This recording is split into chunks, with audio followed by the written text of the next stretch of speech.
Good evening, one and all. Thursday night, 8 p.m. I'm just adjusting my seat and making myself comfortable because I'm excited for this evening's guest. And let me, without further ado, introduce him to you.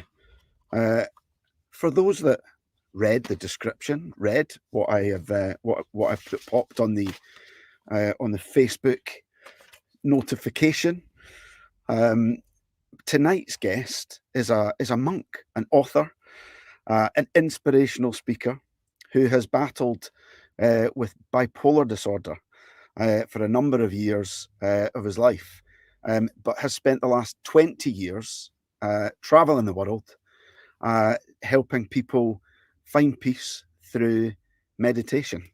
I've had the privilege of listening to what he had to say for an hour or so, and I've started to read one of his books, which is not his first book, by the way, a book called Befriending Bipolar, which sounds well like it'd be about bipolar, and it made my eyes pop. I've just said to him in the green room, within the first 3 pages, not only was I mesmerized, but my eyes were really open because some of the descriptions that he gives are really kind of quite alarming, actually. So without further ado, let me bring him in, this evening's guest on the JFDI podcast, Mr. Oliver Seligman. Good evening, sir. Good evening. Hello. How are you doing? Yeah, really well, thanks. Thanks Good. for having Thank me. you very much for coming on. Oh, it's great. Looking forward to it. Yeah, we were just saying in the green room, not done a musical inspired podcast before. Never. I love it. I love doing it, and I love your choices. But I thought that this would be, I thought it would be great. From the moment that I kind of listened to your story when Alex introduced us, I thought well, you had an email from me within like a couple of hours. So thank you very much indeed. I can't wait to talk about your song choices, hear a little bit about your journey, and ask some questions, if that's all right with you. That's fantastic. So, shall we kick off with your first song? Yep. So, first choice, top of the pile. I didn't ask whether to do them in any order, but we'll do them in the order that you gave me them, because chronologically sometimes works. I think that the order that you gave me them would be brilliant. So we'll start with Tom Petty and Free Falling. Yeah, so, sorry, you go. No, over to you. Well, this is a really interesting song because, well, first of all, I really like the song. I think it's kind of a classic. And for me, it's all about freedom. And I associate it with the first and only time when I've jumped out of an airplane before it landed. And I was with a friend of mine called Jason in South Africa, and we were having a few beers one night. And I think he said to me, do you fancy that skydiving that you were mentioning before the holiday? And I was like, oh no, I thought he'd forgotten about that. And I looked at him with a kind of forced smile, and I was like, yeah, of course, no problem. But I mean, you up for it? You want to do it? And he's like, yeah. So the two of us basically tricked each other into jumping out of what should have been a perfectly good airplane, but it wasn't. So anyway, the long story short is that we'd literally had like a couple of beers, I think, and it was about 6 or 7 o'clock in the evening. And the jump site was open until 8:30 that night. And so the choice was either to bomb across Cape Town and do the jump tonight, or wait until the next day and hopefully not chicken out. So we'd put our beers down, necked a bit of water, and we went straight to the jump site. Yeah. And we were met by these two South African guys who were brilliant, but they were proper kind of South African sort of hippie jump guys, a lot of fun, definitely no concept of fear, small concept of safety, luckily, but not too worried about that either. They immediately told us that the drive across Cape Town was far more dangerous than the jump was going to be. And so I thought, well, that's great. So then they showed us how to buckle all this stuff up, and 10, 20, 30 minutes later, we heard this plane coming around the corner of the hangar. And when I say it was an aeroplane, it was literally like a larder with wings. It was absolutely ancient. It had rust all over the bits that shouldn't be rusting. Yeah. And in that moment, I just thought, oh no, this is not good. So Jason and I, we jumped in the plane, and the plane amazingly managed to take off and started circling upwards. And this was where the cool part of the story really began for me, because I thought I was going to be terrified. And I felt really peaceful. I felt incredibly relaxed. So there was just Jason and I in the back of the plane with these two guys who were jumping with us, because it was like a tandem jump. And I just felt really, really peaceful. And we were going up and up and up and up. And I asked one of the guys, like shouted over the noise of the engine. I said, what happens if people don't jump? And he goes, oh, they have to jump. The plane's not designed to land with 4 people in it. And I was like, okay, there we go. So anyway, we got to about 8,000 feet, and my mate Jason and his friend, or not his friend, his jump instructor, they kind of scooched over to where the door was, and the instructor like opened the door, and it wasn't really a door; it was more like the side of the plane that he opened, and suddenly there was this rush of air, and it got really, really loud. And in that moment, I was like, "Oh shoot, this is not good. This is terrifying."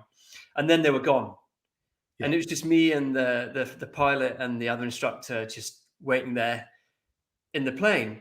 And so we sort of scooched over to the side of the plane, and I sat with my legs over, and I looked down, and you could see like the savannah of South Africa, and it was just beautiful. There were browns and ochres and gold and all this color, and you could see sort of Cape Town in the distance, and it was incredibly beautiful, and I immediately felt peaceful again. What time was it by then?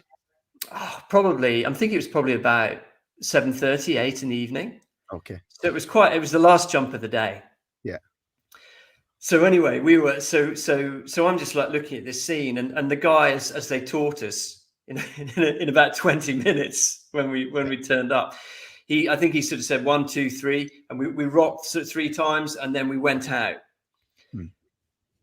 And then I had the most incredible experience that I think I'd ever had in my life up to that moment, because everything just went completely still and completely quiet. And my mind, which, was usually going at 100 miles an hour, thinking about all different things and whatever, it went completely silent. And so there was no little me there. There was just big, aware me, kind of the watcher, the experiencer of life, rather than the one who thinks about life and worries about life. He just disappeared. And I think for about 2 or 3 seconds, I just had this incredible experience of just like, wow. It's absolutely silent. And yet it wasn't silent, but my experience was silent. We're flying through the air. Your clothes going like that, but it was silent. Yeah. And then the guy, he pulled the chute, and luckily it opened. Otherwise I might not be here. and we kind of went down, and it was a really cool experience going down, and he steered it, whatever. But it finishes with quite a funny story, because I'm one of these people who I quite often get quite over enthusiastic and sort of do things you probably shouldn't do, but usually get away with it because I tend to be quite friendly.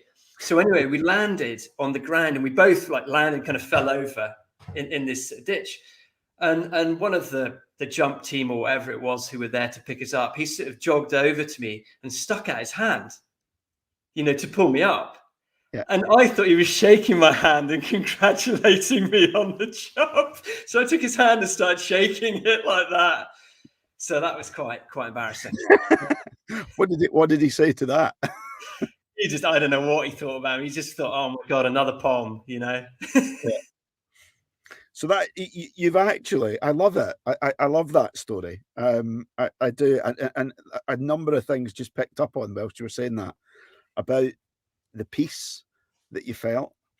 but also about the lack of the little you in here, that you were just completely there, and then obviously talking about sort of coming down, and again that complete and utter peace whilst you're out just before the chute opened. An interesting, the last bit that I've kind of picked up on there about you being the kind of person, because this was what I was going to ask you a question about you being the kind of person that would maybe do things a little bit spontaneously, or things that you shouldn't do, because so how long before you decided you were going to do this to you being out that aircraft? Are you talking half a day? Not even that? Not even Few that. hours? We're talking probably 45 minutes, an hour. Right. We Okay. were 20 minutes from the jump site in the hotel, and we just went. Right. Okay. So what did that little you in your head, quite clearly from what I've read in the book and from what I know about you, that must have been a wonderful moment to not have anything happening there. Yeah, I think it was probably particularly wonderful because I guess I sort of have like a bipolar brain, which can be pretty brutal. Yeah. I think it's impossible to know what our experience is compared to other people because it's a subjective experience. But I imagine I remember having a pretty violent brain and just sort of just not really being able to relax and always kind of being on the go and on edge. Yeah. And when that went quiet, it was amazing. Yeah. I couldn't believe it. I was just like, this is incredible. I want more of this. Yeah. I love it. So for my viewers, the people that are tuned in tonight that have not picked up the book and read and wonder why they've tuned in to listen to me and us talking about parachuting and then shooting straight into bipolar, can you tell me how you came to be diagnosed? What how that arose, what was kind of happening at that point in your life, and how how it kind of came to be taken to being diagnosed as bipolar 1 disorder. Yeah, a lot of people, if they have a propensity for bipolar or at least a genetic propensity for it, it often hits them in their late teens. Could be because of the hormones. Who knows? Who knows why? But I think I was 17, and I was at boarding school, and I was getting ready for my A-level exams, my kind of final exams. And in the holidays before my exams, I'd planned to do quite a lot of work, try and get some good grades and try and get to university. But I started to get just very, very gradually. It was extremely slow when it started, but I just started to get a little bit high, a little bit high, a little bit high. And so for the whole holidays, I didn't open a book because I convinced myself that I was basically a genius and that I didn't really need to. Which, whenever I tell this story, I always laugh at that because my friends go, "Yeah, but you think you're a genius anyway, even when you're well." but anyway, no, I don't think I'm a genius. But anyway, I thought, so I started just getting a bit more hyper, but it was a really nice experience. It was very euphoric. It was very enjoyable. It was very free in many ways.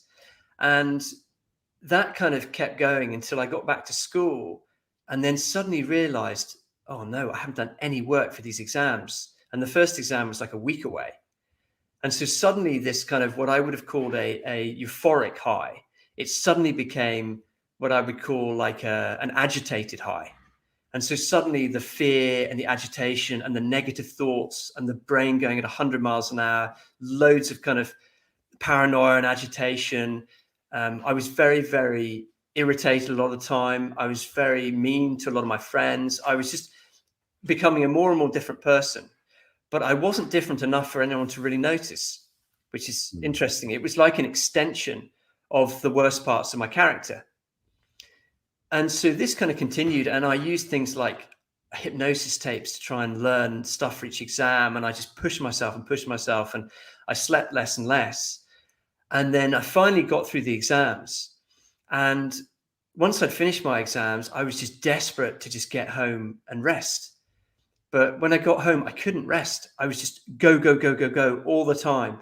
And none of the things I enjoyed, like going for a run or going to the gym or being with my mates or going to the pub or just hanging out at home, you know, in this lovely part of Scotland, I couldn't enjoy any of it. It's like my mind was just going crazier and crazier and crazier. And then I went to a swimming pool at Broxburn, which you probably know about. It's not that far from you. It's about 10 minutes from me, actually. Yeah. Wow. Yeah, I know it well. That's cool. So I went to Broxburn swimming course, and my mum said to me, look, maybe it'll help you calm down if you swim, because that's quite calming. And so I went to the swimming pool and I met a girl in the swimming pool and we had a chat and whatever. And that was about it. And then I finished swimming and she asked me if I could give her a lift home. And I said, sure, no problem. No problem at all. So we got in the car and I drove her home.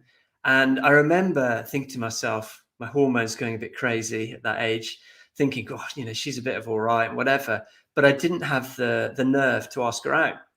So I just dropped her off at home, wherever she lived, and drove home. And I think it was probably later that day or the next day, I just got hit by this wave of guilt and kind of negative emotion and fear, absolute paranoia, and all these thoughts going around my head that, what if she accused me of raping her? And it was at the time when the whole date rape thing was quite big in the media. And I basically became completely paranoid. And because I was so worried about the whole situation, I wouldn't tell anyone about it. So I started going more and more crazy, but I didn't dare to tell anyone. And interestingly enough, that's actually been a theme throughout many of my psychoses. So it's almost like my mind tricks me into this situation where I can't even ask for help because there's a huge price to pay of going to prison or ending up in hospital or whatever it is. Yeah. So things got worse and worse. I went on holiday to Cornwall with some friends. My mum and my dad were like, it's not a good idea. You know, I think you need to relax more. But I was just super stubborn and super agitated and kind of high. And so I went. And when I was in Cornwall, I just completely collapsed, basically. I pissed off all my friends. I was really rude to them. I was just in their faces all the time, manic. And when I came back on the train, the kind of the depressive part of the illness started to hit me. And I got off at, I think it's Exeter St. David's railway station. And I walked into the police station, the transport police, and I said to them, my granny's killed herself. I don't know what to do. And then burst into tears. Yeah. Wow. Now, am I right? See, you now know that I've read the book because your gran had died, but it was about 10 years earlier, right? Yep. Yeah. Before I was born, actually, I think 10 years before I was born. Yeah. So the police duly got you sorted, put you on the sleeper, and got you home. And at this point, your parents thought there's something that we need to address here. Yeah. Wow. Crikey. So what, from my recollections of reading this now, and this actually scared me reading it. So at some point, I don't know how long after that, you paid a visit to a psychiatric hospital in Edinburgh. And what ran through your mind when you experienced the other people that were in there? Because that, reading that account, and quite detailed, how did that feel at this point in your life, seeing the rest of the, I guess, I don't want to say inmates because you did say it felt like a prison, but the patients on that ward that they wanted to put you in. Yeah. Well, the first thing I want to say is that mental hospitals have changed a lot in the last 25 years. So I don't want to scare anyone who is either has to go into one or has family members in one, but I think they've changed a lot. But when I went there, I went into a ward where I think there were about 30 people. Most of them were adults. Many of them had serious mental illnesses and alcoholism and drug problems. And I think there were only 2 or 3 nurses looking after them because everything was so underfunded. In general, in mental health, things are underfunded. It seems to come at the back of the queue with government funding. But anyway, I went in there and it was as if, and I don't mean this derogatorily at all, but it was as if all of the sort of the homeless people, the rough people, the people who had a really tough time in life, people who were on heroin, it was like there were a whole bunch of them in this one ward, and I was meant to be going there, and I was 17 at the time and tiny. I think I was about 5'4" at the time and about 8.5 stone. Yeah. So it was just terrifying, for me, and I was paranoid anyway. Yeah. Yeah. Crikey. Mm. So you didn't go on to that ward, but you did spend some time there. So what kind of happened over the next sort of few years then after having been diagnosed? Well, once I was diagnosed, it was manic depression back then. Yeah. So once I was diagnosed with manic depression, the first, I think, probably year and a half, my psychiatrist, who's an amazing guy, really brilliant guy, he wanted to see if I could, be okay without medication or just on the minimum amount. Because, putting a 17-year-old on medication that they have to stay on for the rest of their life is it's a pretty heavy thing to do. Yeah. So for about a year and a half, I tried to manage. I went to Newcastle Uni and I joined the officer training corps there, kind of like a bit of a fun part of the TA. And I had a lot of fun and I was okay. But then every so often I just get hit by depression. And It was really not fun. So when I came back to Edinburgh, having completely packed in my first year of uni, because I think I only handed in 2 or 3 assignments, which were really not very good. I went back to Scotland and my psychiatrist recommended, he said, look, maybe you should try lithium. But if you try it, you might have to be on it for the rest of your life. And it can affect your kidneys, and it can affect your thyroid and stuff like that. And I was just like, yeah, whatever. I want to be happy. I want to be me again, because it'd been a long time by that stage. Crikey. So you took the lithium then? Yeah. You mentioned that and what did that help you become happy? Well, funnily enough, lithium stopped me from experiencing the lows and the highs, which was brilliant because it meant that I could actually function. It meant that I could finish or actually start a new degree and get it and get a job and things like that. So lithium in many ways was a godsend, but there were also some problems with it in that I stopped sort of feeling my emotions. I became very, very detached from my emotions. And I write about this quite a lot in the book. But it was like my emotional compass, which I'd had most of my life, disappeared. And I was left just trying to sort of figure life out and figure logic life out, you could call it. So I couldn't feel love for other people, but I knew who I loved. And I knew that if you love someone, then you do certain things for them and you act in a certain way, and then you get love back. Yeah. So it was a weird situation because I fell in love twice. And when I fell in love, there were definitely feelings of love because I still felt intense feelings. So if I got really scared, I felt it, but I didn't feel much fear most of the time. But if I got really scared, I felt it. And if I was really in love for the first couple of months, whatever, I felt it, and then completely blank, no kind of feelings whatsoever. So that was difficult to handle, but I kind of handled it by accident because I didn't even know it was happening because I wasn't aware of it until after I tried to come off lithium. I've got you. Okay. Yeah, that makes sense. I love that phrase. You used that first time, emotional compass. I love that phrase, and actually, I think it's a very nice segue into your second song choice as well, because this next song that you've chosen, I see it as a little bit of a guilty pleasure. I'm not sure why. Maybe because of how the age I was when Mike and the Mechanics released this song, "The Living Years." Uh, but I've listened to it a number of times of recent years, and I'll tell you why. Because when the lead singer when the lead singer he died, didn't he? Did he die? Don't know. Did he not die? I don't know. I don't know. So I'm pretty sure he died because he was replaced with Andrew Rochford, who now kind of fronts the band or has done. And it was when who's somebody I really, really love as a voice, as a singer and artist. And so I've listened to it more. The words of that song are kind of just alone.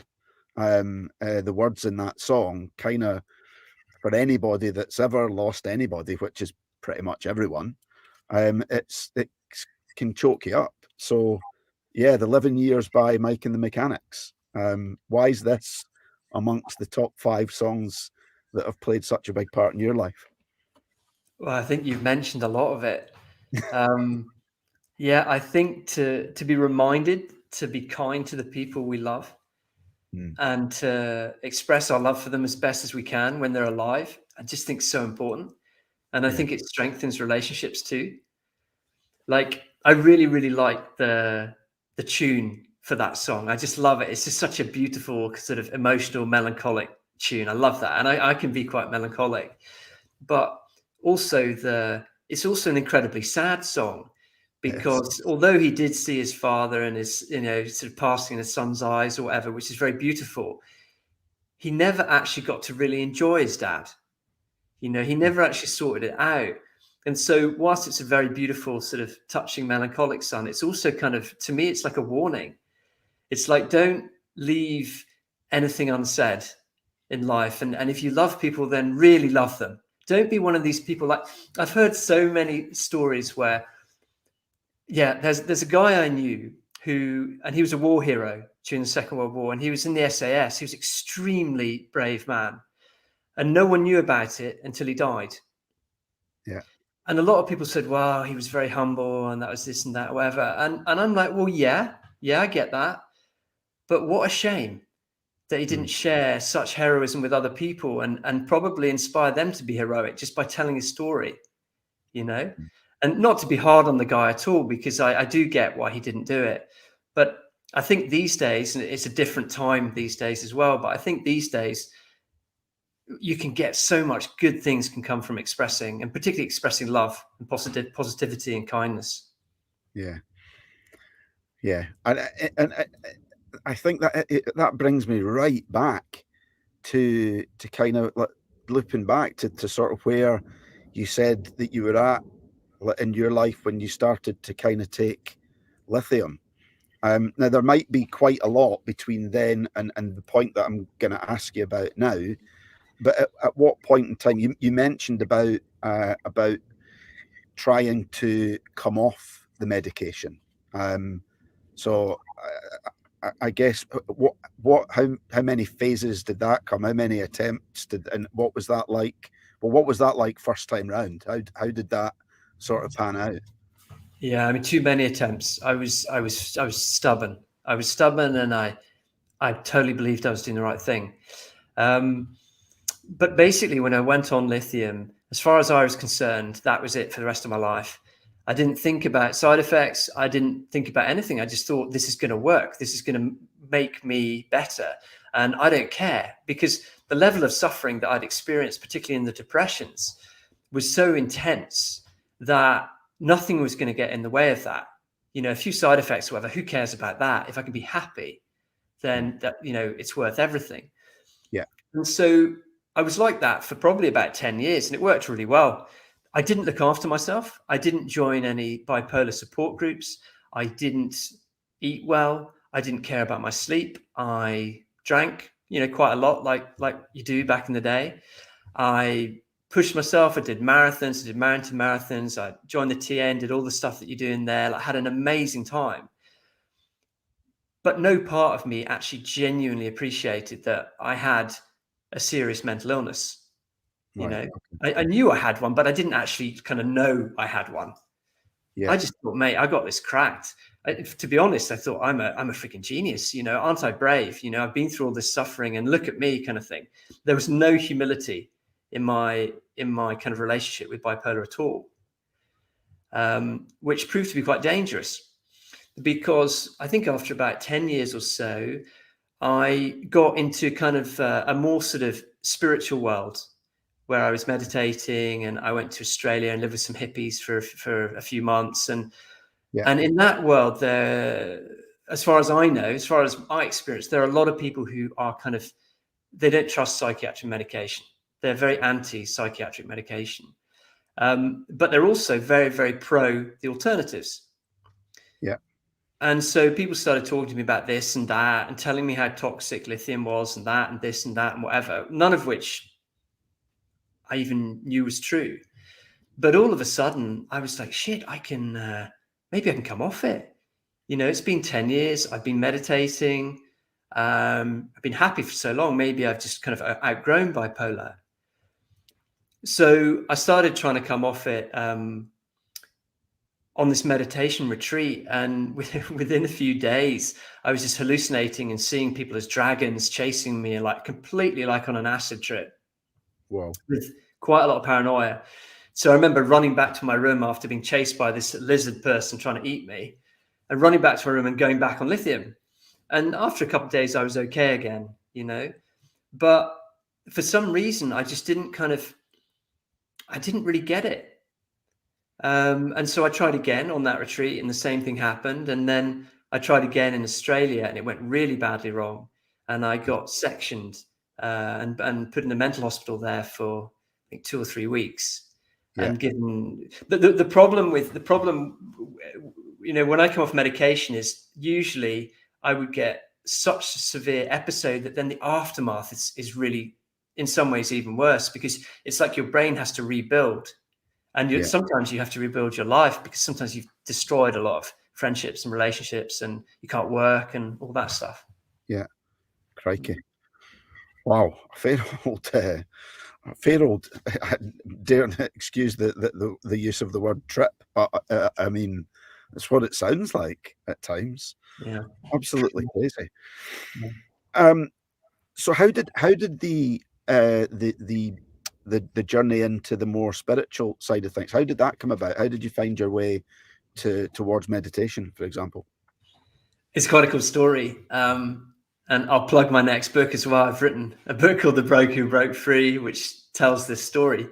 But basically what happened was I got, amazingly, I got these incredible A-level results, and I got a really good degree. And basically because I was good at exams, not because I was particularly clever, and certainly not because I was wise, but I was good at exams. I could stuff facts into my head, and I could spit them out the way that people wanted me to. So I managed to, so I finished university, and I started working with some mates building cross-country jumps for horses. Yeah. Like places like, you know, Blenheim Castle and Thurstane and House and all these places where they have 3-day events. So I was working with two really good friends, and it was just great. It was physical, got to hammer things, got to drive trucks, it was just brilliant. And then at the weekends we'd go and party in all these posh houses or in barn dances or whatever it was. And it was just brilliant. But one day I woke up, and it was like I kind of got serious, and I just thought to myself, that little voice in my head was like, you've got to grow up, you've got to make some money and kind of impress everyone. So I went down to London, and I got a job as a trader in one of these top investment banks. And I actually got it into, I think, 2 investment banks. I won't get into the details, but basically I did it for 3 years, and I really didn't like it, and it didn't suit me at all. And by the end of it, I quit, and I was exhausted and just pissed off. And I think the whole bipolar thing made everything more difficult, but I didn't realize that at the time, you know? Right. particularly when trying to remember trades and remember figures. And my memory was terrible. And one of the side effects of lithium can be, an interesting memory. So anyway, I was really happy when I left. I felt really relieved. I was like, oh, this is great. And it lasted for about 6 weeks. And then the same old thoughts, the same ideas, the same kind of like feeling of, oh God, what am I meant to be doing with my life? This kind of lack of purpose came back. Yeah. And that really scared me because I'd done everything I could to be happy. And now I was without a job, without this incredibly well-paying job. And I was almost exactly the same as I was in the job, maybe a bit less stressed. And I was just like, this is not good. So anyway, long story short, I went up to Scotland. I was getting a shiatsu at the Floatarium. This guy was giving me the shiatsu, but kept talking about this meditation called the Bright Path Ascension.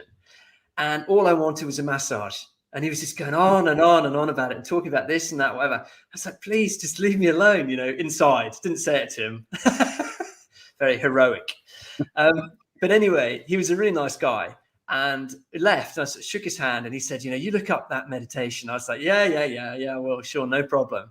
Walked out the door, no way. I've been a trader. My mind is way too fast. Meditation's boring. I'm not doing that. 5 months later, I had nearly died 4 times. And I thought I need to learn to meditate. Right. Okay. Yeah. 4 times. What? I mean, what question did I ask there? What happened? 4 times you nearly died. Well, 3 times I nearly died, and once I thought I was going to die. Right. Okay. Once was what's the first one? Once was on a mountain in Wales. Yeah. Got taken off by mountain rescue. I won't tell the full story because people might want to buy my book. And it's in there. Okay. Well, yeah. No, I can tell the story. Do you want me to tell the story? Well, I'm interested in kind of the in the sort of like what you did to actually then go and learn to meditate. But yeah, I mean, briefly, I am interested in the three different ways that you almost died, and absolutely interested in in what you thought almost killed you. Yeah. Well, the first was going up in Snowdonia. I went up with a mate of mine. And we didn't take any waterproofs. We didn't have much food. We had like 1 bottle of water. It was the usual story, young idiots. Yeah. And basically we went up there and then snow came in and hail came in and it got foggy and we couldn't get down and we were getting colder and colder and we hadn't seen anyone all day. And then I sort of prayed to God. I was like, please help, as you do in those situations. And literally a few seconds later, we saw a figure. And it was mountain rescue training expedition. So it's mountain rescue team on a training exercise, and they just took us down. So that was pretty cool. Lucky. We were very lucky. They took us down in about like 20 minutes, and we'd spent like 3.5 hours and hadn't got anywhere. Crikey. Yeah. Jeez. Yeah. So what were the other two? The other one was just swimming in Cornwall. And me and some mates, we did this kind of like a mile-long swim every morning. And basically the wind blew up and one of my mates started talking about sharks and I freaked out. And I was like, I'm going in. And rather than, being sensible and just taking it easy and going, to parallel-ish to the wind, I just tried to go straight in and I started coughing water and blah, blah, blah, blah, blah, blah. And I wasn't close to dying, but I thought I was. And so I had the same experience with the mountain thing where I kind of said to God, look, if I can live, then I will do something good with my life. This was the theme of it. Right. Okay.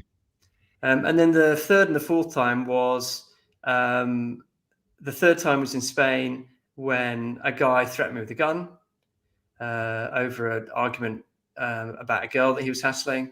And then the next day, 6 guys tried to drag me onto the beach and mug me. So I say nearly died. I mean, it's a little bit exaggerated, but yeah, that's what happened. It's quite dramatic. Crikey. But you said in there though that like there was a little bit of a message or a shout out to God to say, listen, help me here. I'll do something with my life, which is interesting. Just coming back to how you said you felt about kind of your life lacking purpose. Mm. So how did you find it? That's a How really did good you? question. I think I found purpose through meditation and by becoming a monk. I think Right. I found purpose in having like a higher purpose of like helping people and being kind to people, and also finding peace in myself. That's been a real job for me. Yeah. So I think that's where I sort of when I became an Ishaya monk, that's when I really felt that I found my purpose. I was like, oh, this is good. You know, I'm here with people who want to find peace and want to help other people. It feels good. It's a fun path. There's not very many rules.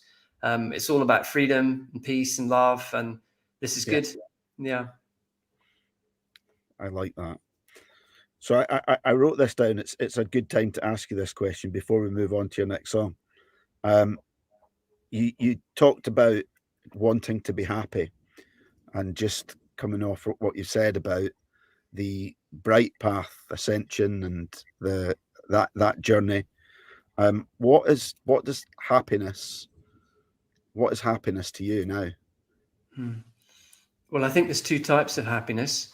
I think there's relative happiness and what I call true happiness. And relative happiness, who's your football team? Who's my football team? Yeah. Oh, Or crikey, rugby you don't team. want to know that, do you? Really? Yeah. I'm a Greenock Morton supporter for my sins. Greenock Morton. Cool. Greenock Morton. So when Greenock Morton win a game or one of their best strikers just smashes a fantastic goal against a better team, Yeah, that would be relative happiness. That would just be, that's awesome. It's yeah, like it's a reaction to life, you know. Um, and there's loads of things that make me relatively happy. I mean, Scotland rugby team winning is one of them. A good rugby game is another. Being with my mates, hanging out with my wife, you know, having fun with my stepson, my parents, whatever. yeah, But all those things come and go. So that's why I say relative happiness, and they rely on the relative world. True happiness for me is it's a state that I experience most of the time. That's a state of inner quiet and peace and aliveness. It's yeah, kind of like a happiness, but happiness is maybe a little bit too floaty for it. It's more kind of solid. yeah, Um, and it's something that I've developed over the years through meditation and through being willing to kind of let go of the limitations of my mind, the negativities, the worries, the analyzing, the this, the that, and that form of true happiness it is within everyone.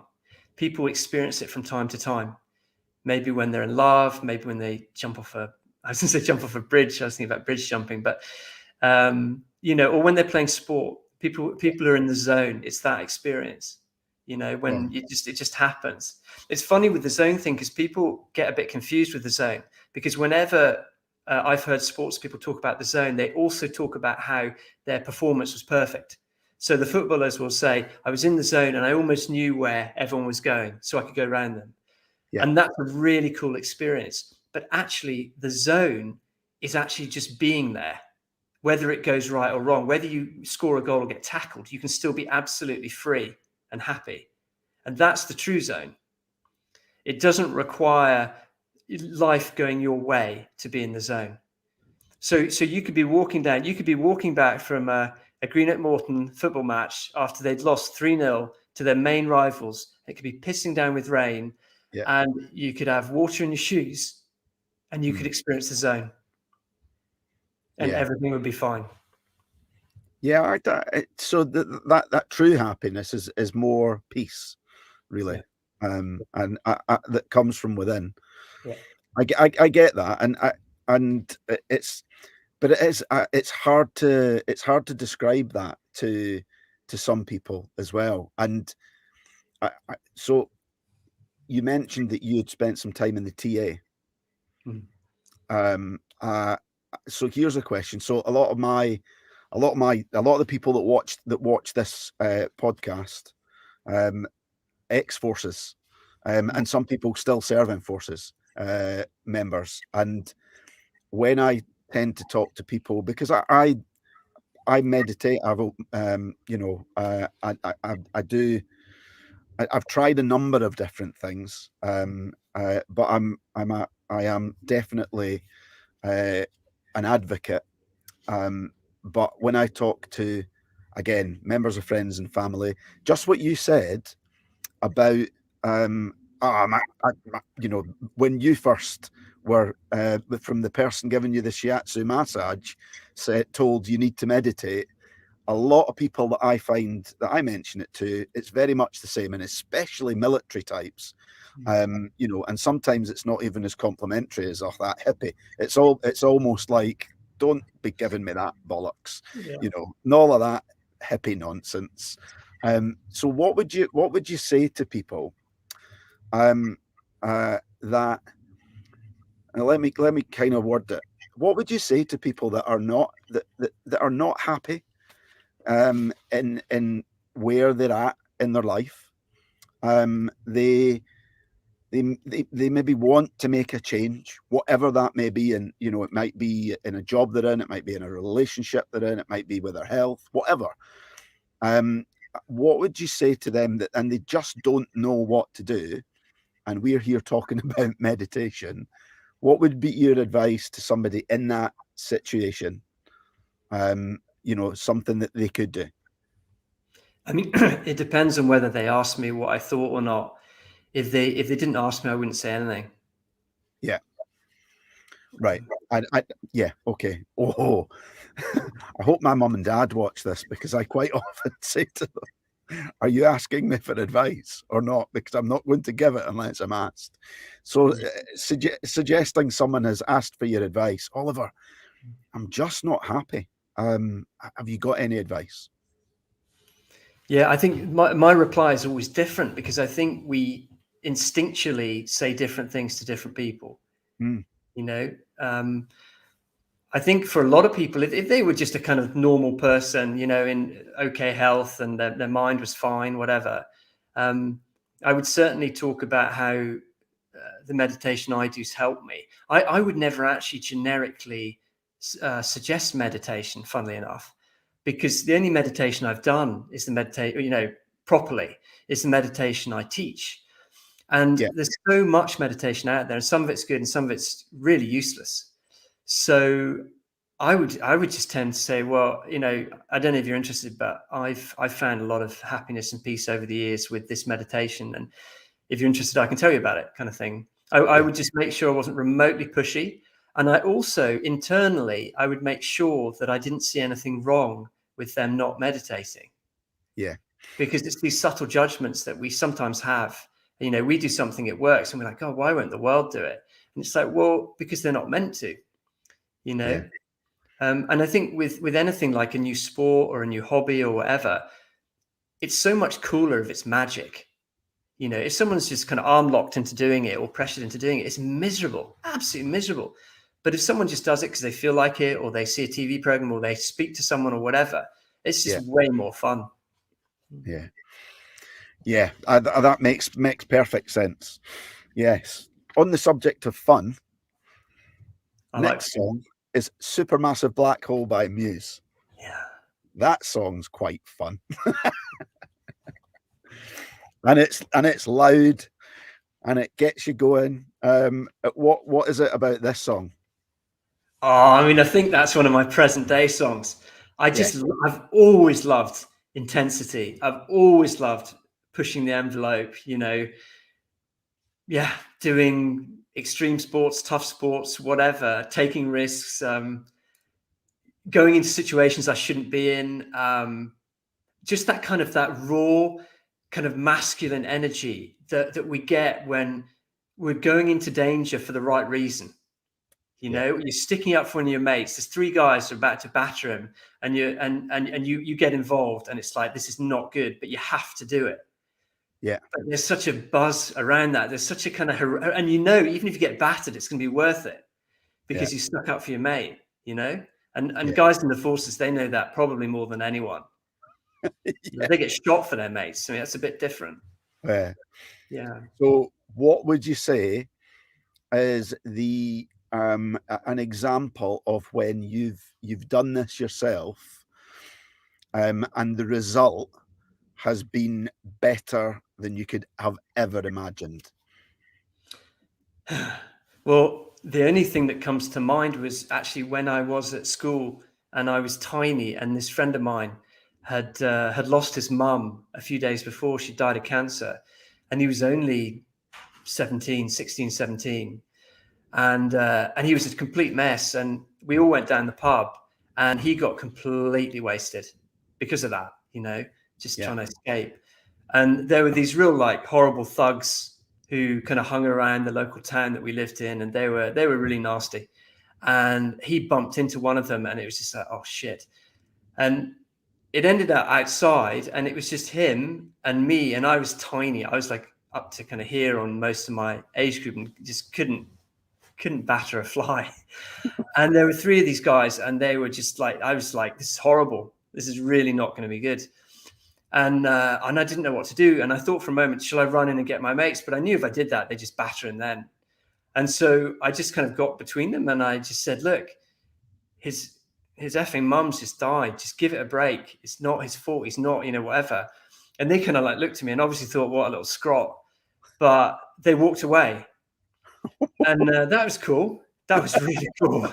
And I was like, I finished that, and it wasn't so much Supermassive black hole. It was more like, yeah, I hope I didn't get a shooting.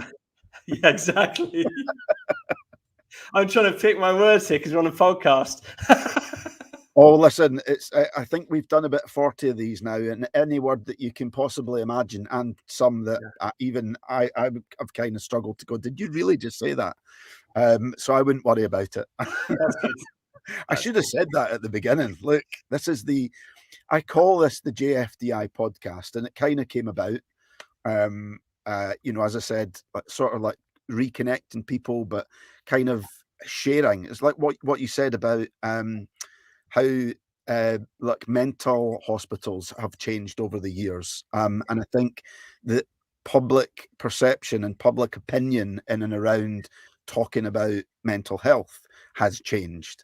I still think it's got a long way to go, but that was one of the reasons as well. But this was about people sharing their journeys, and not just sharing the journeys and the showreels that people see on social media. It was about bringing people on that weren't afraid to talk about things that maybe weren't so full of joy, that weren't so like funny, and talking about some of the moments in their life that actually that weren't great.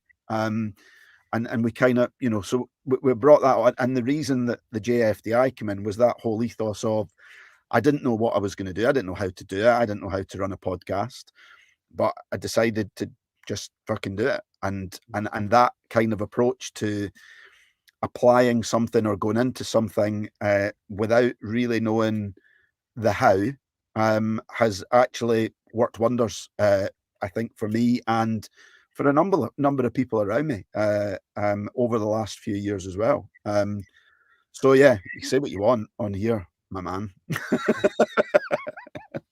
I wouldn't worry about it. I don't think we're going to be getting any complaints. Let's put it that way. You don't think Neil Young will threaten not to come on?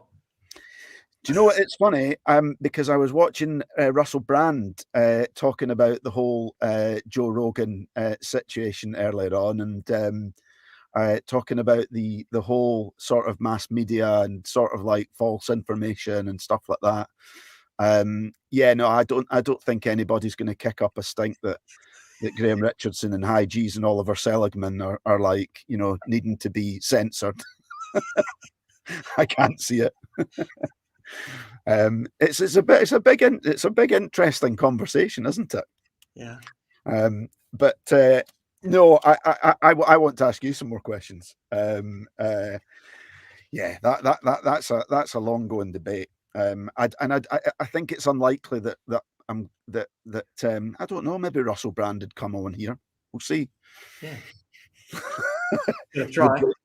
Break from his audience of, I think he started it off quite welcome to the 4 million viewers or something, he said. So wow. We're not quite at that point with JFDI. But no, this is free and it's a safe space for all. So can come back to your meditation journey, and you kind of spoke about the I'm going to do something. I'm going to have purpose. And you found that sort of through meditation, that you kind of found. So where has that taken you since then? So you've spent 20 years, and I know that you've kind of traveled the world, but you spent a lot of time in Scandinavia as well, correct?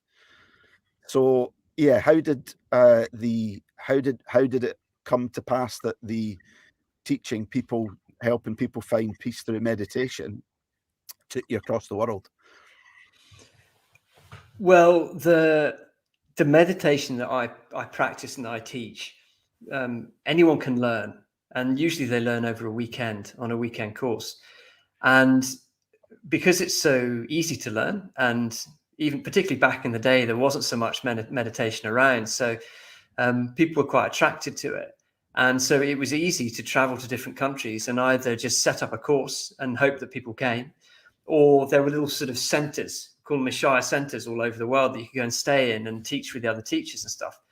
So as a guy who was, I guess, about 28, 29 at the time, it was really good fun, because there's all these people who are having a nice time. They've all got a similar purpose. And you've got this kind of fundamental thing that you can give to other people and help people find more peace. So that was how I got all around the world. And then probably every year I would go back to kind of HQ, as it was, and kind of recharge my batteries for a couple of weeks or a month, and then go out and sort of teach again. And one of the HQs was in Mexico, near this place called Tasco, and it was in the jungle, and it was this old hacienda that was 500 years old, and it was really cool. They'd only got electricity in the year before we turned up there, and it was just, everything was falling apart, and people were kind of on beds, and there wasn't really a roof above them, and it was just really good fun, really good fun. And I met my wife there. And she was also a meditator, and she was also a monk, actually, because women can become monks too. It's very sexist, actually, that they're not called nuns. I don't know how that works these days. But anyway, it's quite a funny story how I met her, because I sort of came around. I remember coming around this corner and I saw this amazing pair of legs and a very nice bum standing there talking to someone else. And obviously, being sort of the cool younger guy or whatever, I just sort of ignored her and wandered past, because that's the way we did it back in the day. And that evening, I was serving turkey at the dinner, because we were all kind of helping out. And she turned up, and I served a turkey, and we had this kind of moment where we just stared into each other's eyes, and I was like, "Gosh, she's a bit of all right." But anyway, this is where it gets funny, because I served a turkey and she got really bad food poisoning. And so she was like sick for about 10 days with food poisoning, really, really quite ill. And I nursed her, and I stopped anyone going anywhere near her. And a bit like the Stockholm syndrome, where a hostage falls in love with their captor. That's what happened. And we ended up getting married. You don't know what to believe now, do you? No, I didn't actually keep everyone away from her, but we fell in love when I was looking after her. I was going to say the looking after her bit it sounds feasible. Yeah, that was the bit. Yeah, but we like to tell the other story because we think it's fun. You enjoy fun, and you enjoy a laugh, right? Yeah, definitely. Oh, wonderful. So let me see where have we got to. I don't want to come on to the next song just yet, because I actually, in fact, let's come on to the next song. I love this song as well. Just as you kind of came into the green room earlier, I was listening to a live album by James, and you've chosen "Sit Down,"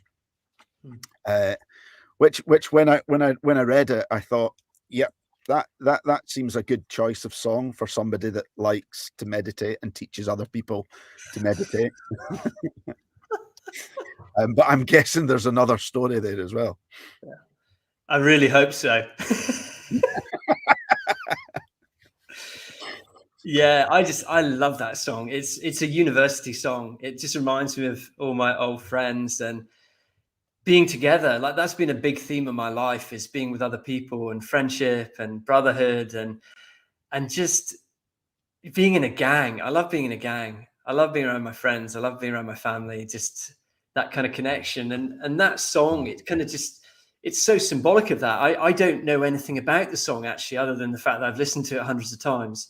But it's Yeah. almost like, yeah, it's basically saying whoever you are, you can find your place. You know, just or even better, whoever you are, sit down here and you'll be accepted the way you are, which is maybe an even better Yeah. message. And I love that. I love the fact that there are so many parts of society now that are focused on love and helping and giving, and it just seems like in so many parts of society people are softening compared to the way we were 25 years ago or 30 years ago.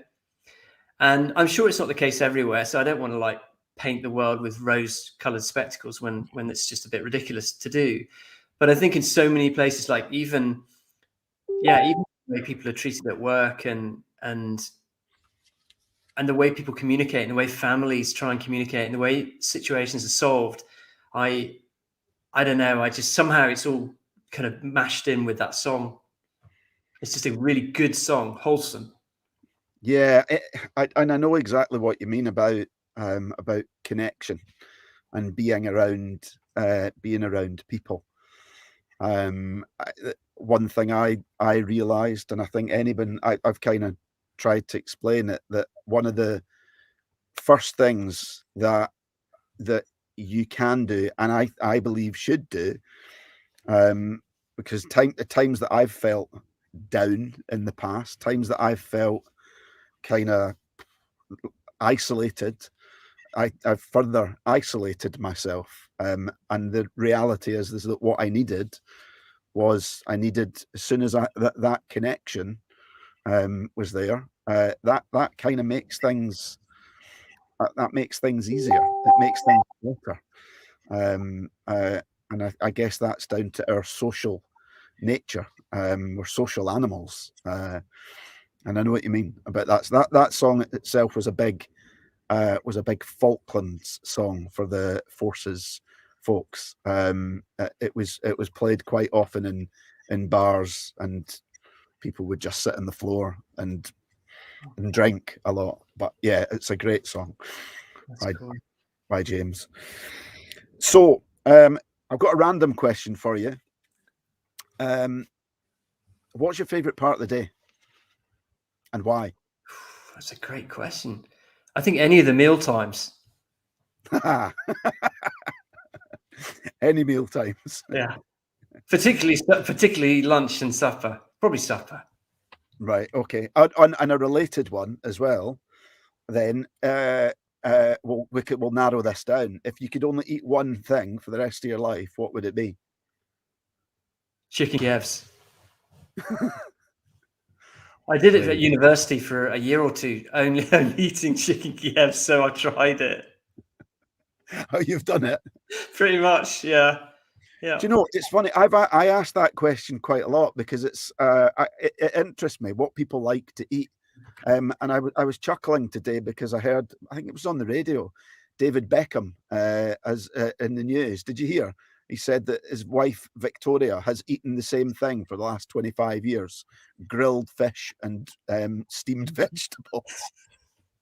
And I thought, my God, don't get me wrong, I like to be healthy, and I like grilled fish and steamed vegetables, but crikey, if I had to eat it for the rest of my life, I think I'd go crazy. What would you eat? Sorry? What would you eat? Oh, curry. Like something really hot, like a vindaloo. Yeah. For breakfast for the rest of your life. Yeah, I like it spicy. Last week's guest, exactly that. He said chicken vindaloo without a shadow of a doubt. Wow.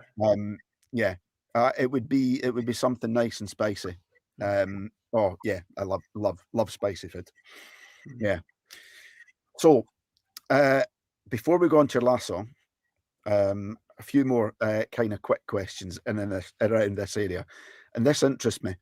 if money was no object, so let's say £100 million. There you go, Oliver. Yours to do whatever you would. What would you do with £100 million? I'd probably try and like buy a big place in Edinburgh, or loads of houses near each other, and just move in whoever wanted to move in, of my sort of friends and family and people like that, and create like a lot of togetherness. I like that. Yeah. Yeah. You might not get as much as you kind of hope for, not in Edinburgh now. Might get a two bed. Might get two beds in No. Newington. Yeah. And I've got to ask you this. I've got to ask you this, and then we'll go on to your last song. In fact, let's go on to your last song, and then I'll ask it, because it's a good kind of closer as well. I Want to Break Free by Queen.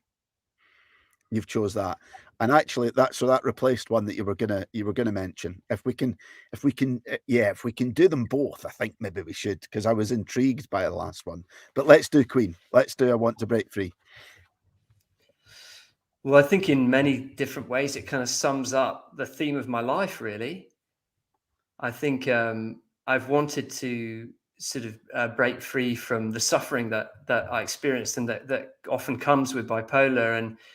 And in many ways I've done that. I'm not going to say, oh, I've, never going to be ill again or anything like that. But in many ways I've kind of, I've managed to now live a happy, genuinely sort of enjoyable, rich life, even though I've got quite a serious diagnosis. So in many ways, I think that's kind of breaking free of that. But also I think sort of breaking free of conventions, breaking free of kind of all the crap that we're taught we should do, and the things we sort of learn, and the ways we think we should be, and kind of the things that kind of keep people down because they believe it in their own head. It's not even that we're necessarily victims to it, because it's kind of living in our head, but it comes from the outside. It comes from what we're told and what we're taught and whatever. And I think to try and sort of break free from that and just be whoever we actually are. And you hear a lot of people talk about that they don't even know who they are. And I think that's an incredibly common experience. I think it's quite natural, because we've been conditioned in so many ways by our life and by society. It's not necessarily that it's wrong what's happened, but it's happened. And we've been conditioned away from knowing who we are. Yeah. And so to break free from that and really discover who we are and really accept who we are, and in doing that, accept how other people are, I think it's pretty cool. And I feel like I'm kind of well on my way to doing that.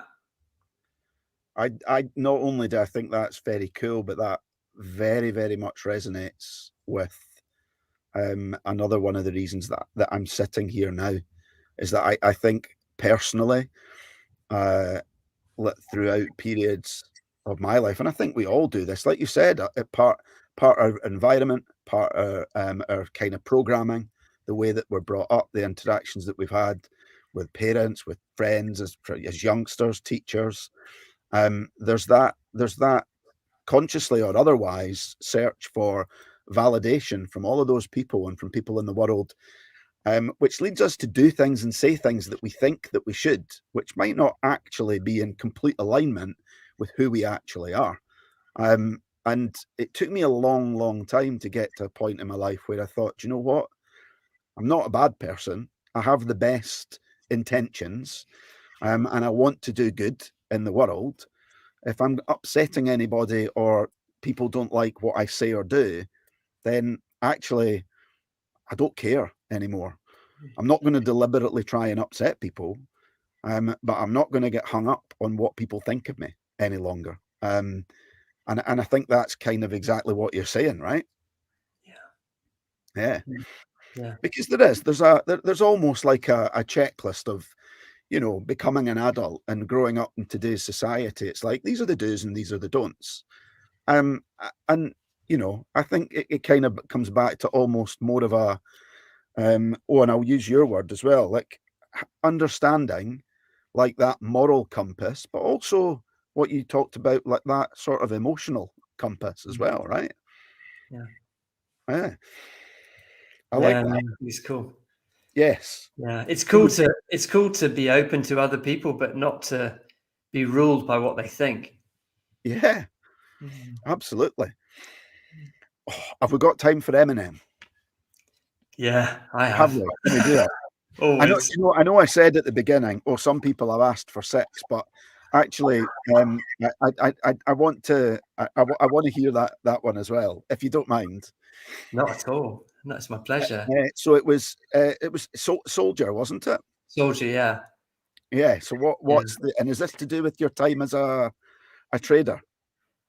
It's Or is yeah, it not? I think it's to do with the times in my life when I had to toughen up, Right. Okay. you know. And being a trader, it definitely toughened me up because it's hard bloody work. And my maths is terrible. Maths is my worst subject. Maths and languages, and now I live in Norway. Go figure, eh? Life's got a funny sense of humour. No, I mean the reason why I love the song "Soldier" is it's really because of the song. It's like again, it's got this intensity. It's got this kind of connected sort of persevere, just keep going. Um, yeah, don't back down from what you believe in. You know, just keep going. Just kind of yeah. It's hard to explain because I think it's a song I really, really like without having a particularly good reason for liking it. Yeah. But I love the way that Eminem raps. I love the way he like words. Like it's amazing. He makes things rhyme at the start and the end and this and that, and he brings it to there and whatever. And it just does something to me. And so I think so if I'm ever out for like if I'm ever out for a jog or if I'm in the gym and I want some music and I put that on, it's just woof. Immediately I'm focused on that kind of intensity.